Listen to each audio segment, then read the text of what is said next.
लाबियो जे कुमार खंड में जहिना भाई बहिन शोभे छे ओहिना नारी के लिए पति आधा अंग के मालिक होइए। स्वामी और किछ है नहीं है लेकिन जोड़ा होय के चाहिए, एक रंग होय के चाहिए।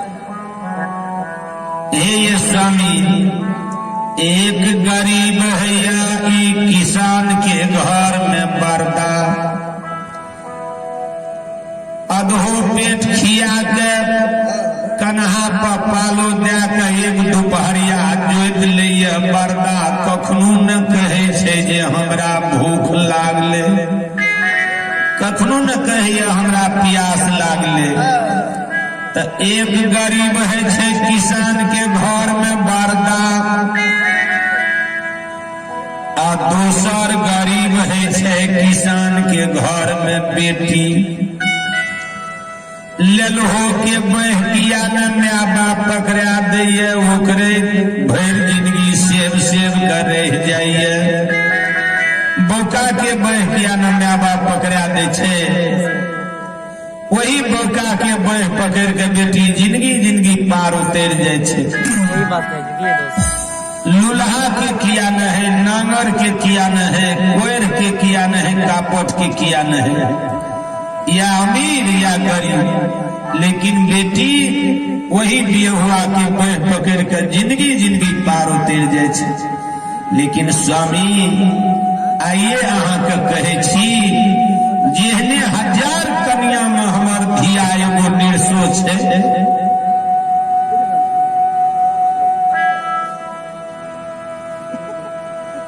वेहने हमरा बाबू के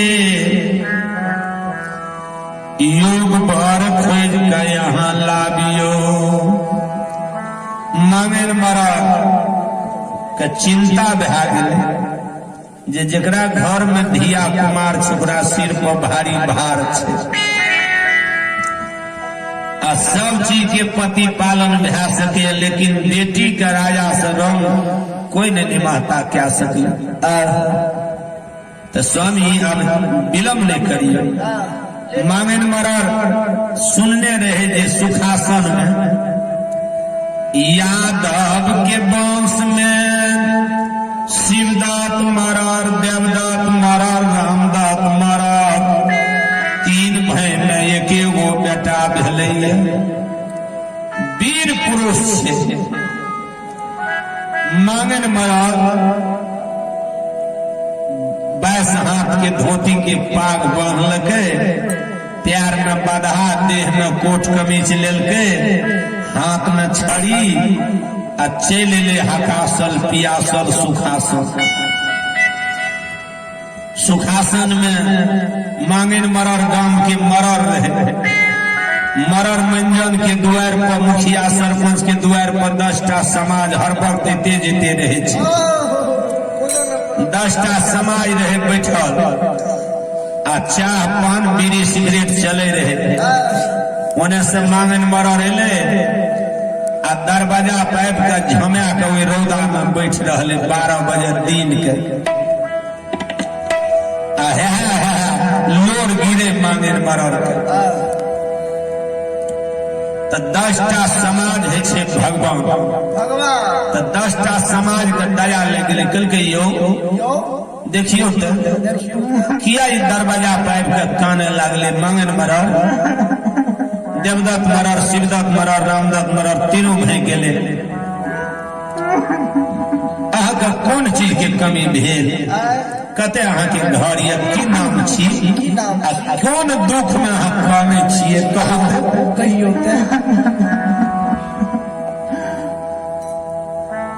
समाज में एक एक न्याय है छे। 10 दुरोही बचे न कोई, अब बचबो करे त बाबर होई। 10 के जकरा पर दया भै गेलै ओ बाबर भै गेलै, आ 10 के हमकाल जकरा पर पड़ जाय छै ओ बादू भै के लटक के मर जाय छै।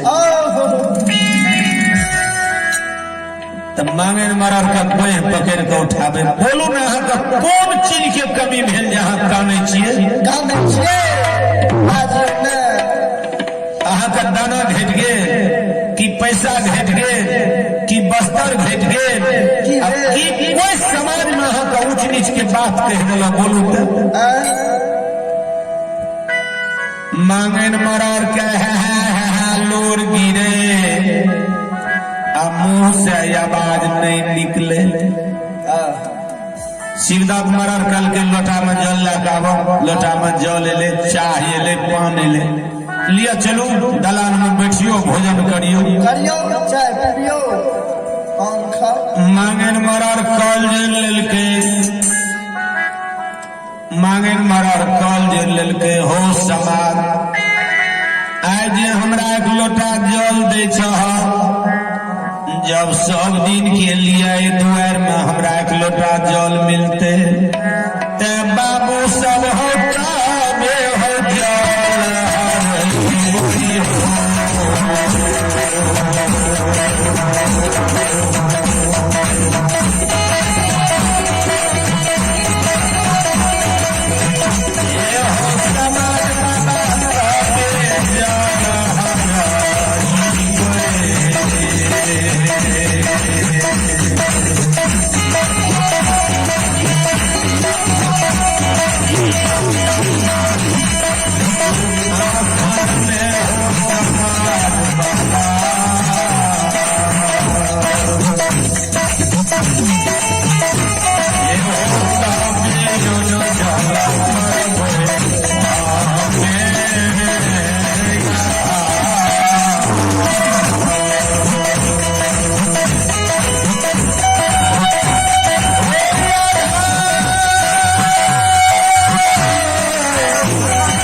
जब हमरा मिलते जल त तबे हम यह